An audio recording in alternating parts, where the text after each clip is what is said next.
Bienvenidos a un nuevo vídeo del canal Aprende a Aprender. Hoy vamos a reflexionar un poquito sobre el tema de la asociación. La asociación, entendida como uno de los principios de la supermemoria de los que nos habló el elefante Melvin. Y lo vamos a hacer poniendo ejemplos. Vamos a utilizar una serie de metáforas cerebrales que nos ayuden a asociar conceptos. Y ahí tenéis el esquemita con nuestro elefante Melvin como protagonista. Os está señalando con la elipse roja el apartado asociación. Y es que el cerebro funciona así. Cuando queréis aprender algo nuevo o entender un concepto, digamos, original, lo que hace el cerebro es buscar en sus archivos cerebrales conceptos parecidos que le ayuden a entender y a enganchar esa información que tenéis delante.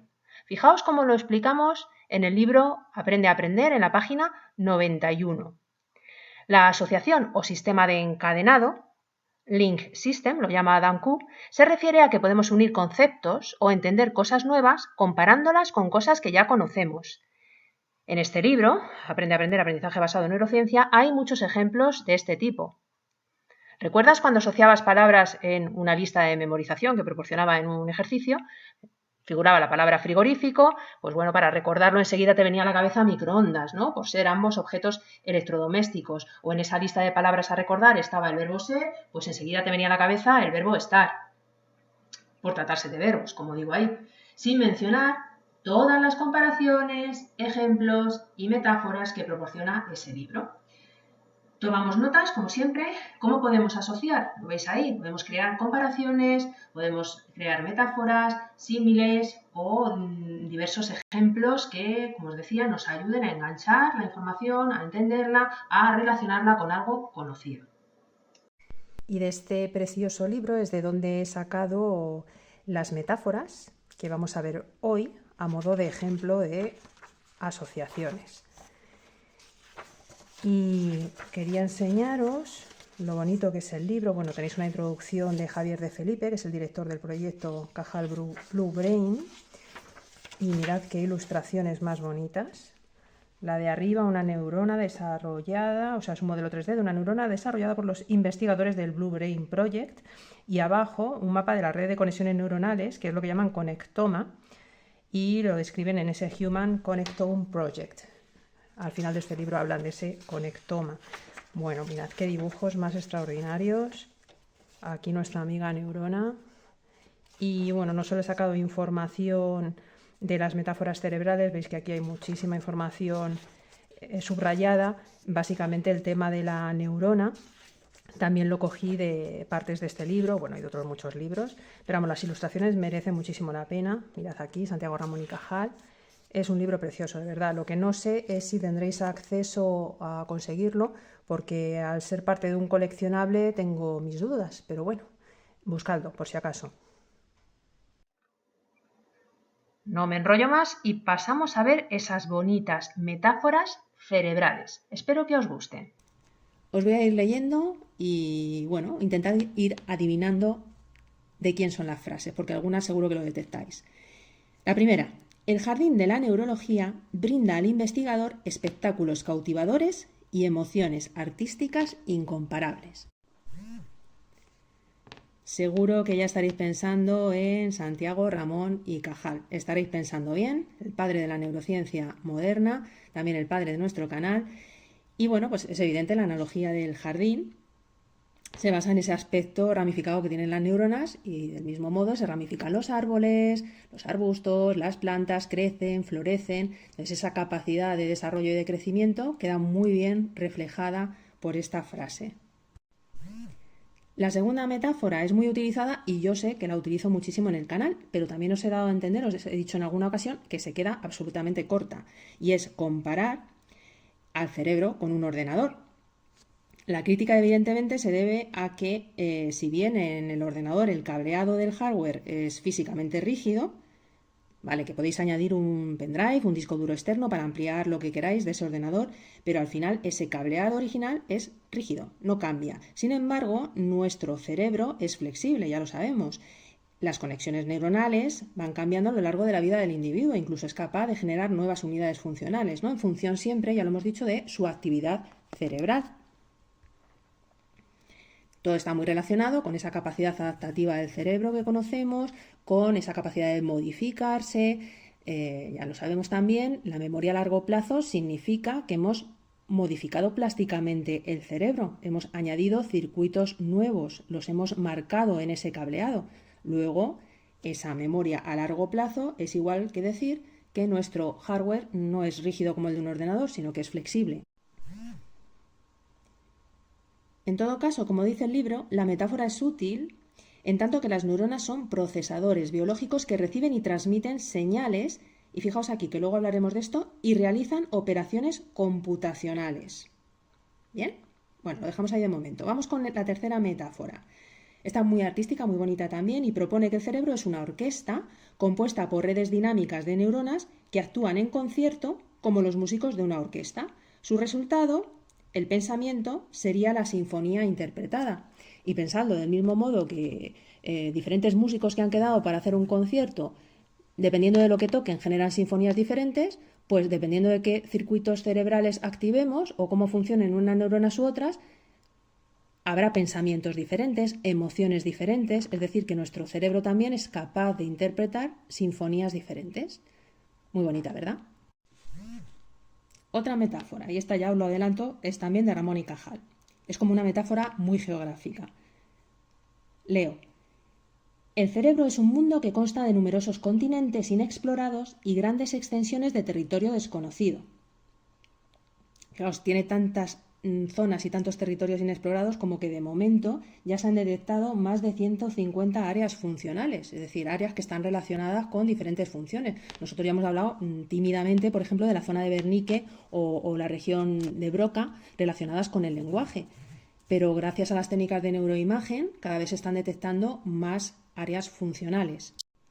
Y ya por seguir hablándoos un poquito de números, más de 150 áreas funcionales hemos dicho, pero es que hay más de 50 tipos de neuronas, eso que se han identificado. Yo os he puesto en alguna diapositiva dibujitos de 3 tipos de neuronas diferentes, ya os digo, identificadas más de 50 tipos, pero es que se prevé que haya cientos o miles de tipos diferentes que todavía no se han conseguido clasificar.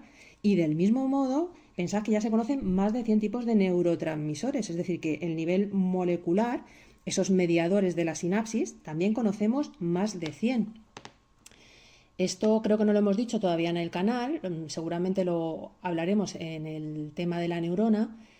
La mayor parte de la comunicación entre neuronas se produce por neurotransmisores químicos. Sí que hemos hablado de la sinapsis, pero bueno, no hemos entrado al detalle. Habéis visto los dibujitos, ¿verdad? Las imágenes que se ve que salen unas vesículas de una neurona y que llegan a la otra. Pues como os digo, la mayor parte de la comunicación entre neuronas se produce por neurotransmisores químicos que sirven como mensajeros que capacitan a las neuronas para comunicarse entre sí.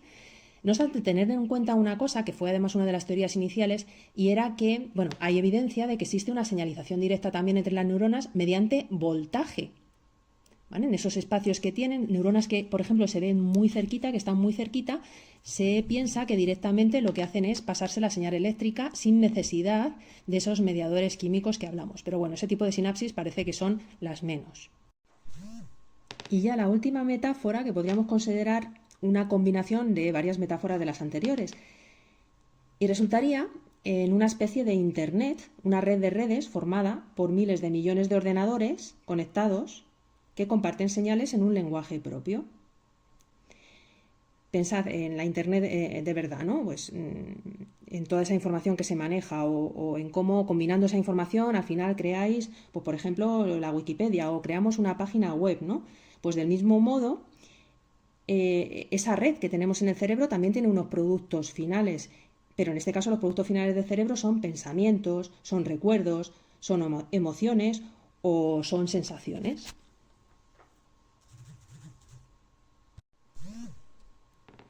Y seguimos relacionando cosas. Ahora deberíamos pensar, ¿cómo puedo yo explicar que esos patrones de codificación, es decir, esa actividad neuronal, se convierta en lo que os decía antes, en esas funciones mentales, en esos pensamientos, en esos sentimientos, en esas emociones? Es decir, cómo al final esa señal eléctrica mediada directamente por corriente eléctrica o por neurotransmisores, cómo esa señal eléctrica al final se traduce en algo, en un pensamiento, en un sentimiento, es decir, cuál es la gramática, como dice el libro, la semántica y la sintaxis de ese lenguaje. ¿Qué variables permiten al cerebro codificar una información u otra, o dar un pensamiento o dar otro? Fijaos lo que dice, qué bonito. Y es, las codificaciones vienen con factores como, por ejemplo, el momento de la descarga eléctrica, su frecuencia o su patrón, si son ráfagas o son impulsos individuales. O sea, todos esos factores en la manera de transmitirse ese impulso, ese potencial de acción, pueden marcar que esa información se interprete de una manera u otra. Y ahora viene lo del lenguaje computacional este que os decía antes. Seguro que estáis muy interesados o muy metidos ya en el tema de inteligencia artificial, cómo se está avanzando tanto con el tema de los ordenadores.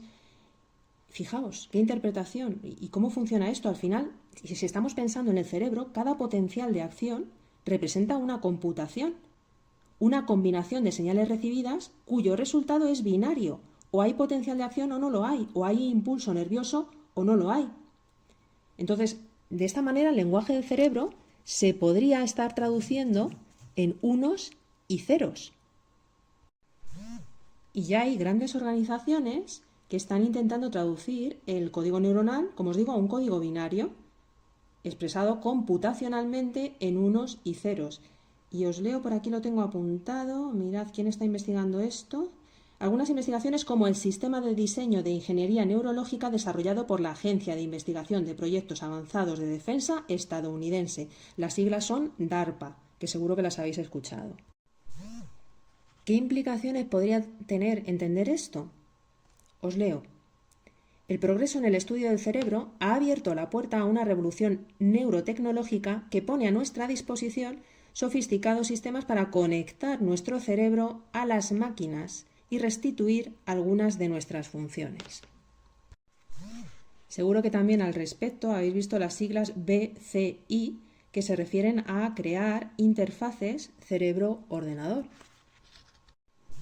Esto ya en fisioterapia, en mi profesión, abre un campo de posibilidades muy interesantes. Por ejemplo, imaginad una persona que le hayan amputado un brazo, ponerle un brazo a nivel, pues un brazo tecnológico, ¿vale? Un brazo articulado, al que su cerebro pueda mandar órdenes y que a su vez capte del entorno sensaciones y sea capaz de transmitirlas al cerebro, funcionando prácticamente como un brazo normal, como su propio brazo natural. Pero bueno, no me quiero alargar demasiado con temas nuevos que todavía no hemos tocado. Sí quería leeros una última parte, unas últimas anotaciones que tenía relacionadas con temas que hemos visto, que era mi objetivo inicial con esta reflexión al aire. Y estas frases que tengo aquí anotadas se relacionan con la memoria a corto plazo y la diferencia con la memoria a largo plazo. Os leo. Bueno, por entonces, está hablando del año 1960, ya se conocía una diferencia entre ambos tipos de memoria. La de largo plazo estaba acompañada por la producción de nuevas proteínas en la neurona, algo que no ocurría en la memoria a corto plazo. Eric Kandel, descubrió la razón de esta diferencia en los mecanismos moleculares de ambos tipos de memoria. Ojo, importante, mientras que la de corto plazo solo provocaba cambios en las sinapsis existentes, el aprendizaje más permanente activaba una serie de componentes moleculares en el interior de la neurona que mandaban una señal hasta el ADN en el núcleo de la célula. Y como resultado, el ADN producía nuevas proteínas y este material celular se utilizaba para crear nuevas sinapsis que reforzaban ese recuerdo a largo plazo. Muy interesante esta información relacionada con la diferente manera de crear memorias, porque yo os he hablado mucho de los mecanismos para crear una memoria a largo plazo, pero no os había hablado del fundamento, es decir, por qué una se pierde en el olvido y otra permanece en el tiempo. Y me ha parecido muy interesante encontrar esta información y proporcionarla para el canal, para que ampliéis vuestros apuntes de memoria a corto plazo y de memoria a largo plazo. Estoy convencida de que después de estos minutos juntos habéis entendido todavía mucho mejor cómo funciona el concepto de asociación a la hora de memorizar y también de entender conceptos nuevos. Y ahora sí, nos despedimos. Como siempre, os doy las gracias por vuestra atención y vuestro valioso tiempo. Nos vemos pronto. Un abrazo.